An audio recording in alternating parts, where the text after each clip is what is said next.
અંકલેશ્વરના પાનોલી વિસ્તારમાં ધાર્મિક વિધિ અને માતા લક્ષ્મીની પૂજાના નામે લોકો પાસેથી લાખો રૂપિયા પડાવી છેતરપિંડી કરનાર ટોળકીનો પોલીસે પર્દાફાશ કર્યો છે। આ મામલે પોલીસે 2 આરોપીઓની ધરપકડ કરી છે, જ્યારે એક આરોપી ફરાર છે।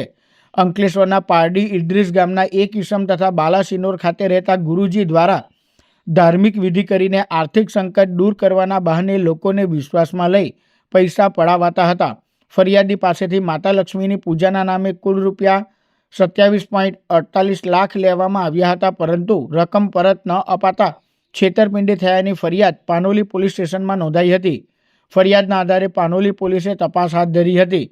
આ મામલામાં પોલીસે અંકલેશ્વરના પારડી ઇડ્રીસ ગામે રહેતા સન્મુખ બુડા વસાવા અને તેના પુત્ર પ્રતિક સન્મુખ વસાવાની ધરપકડ કરી છે, જ્યારે બાલાસિનોરના રહેવાસી સુથારભાઈ ઉર્ફે બાપુ હજી પોલીસ પકડથી દૂર છે, જેને ઝડપી પાડવા પોલીસે ચક્રો ગતિમાન કર્યા છે।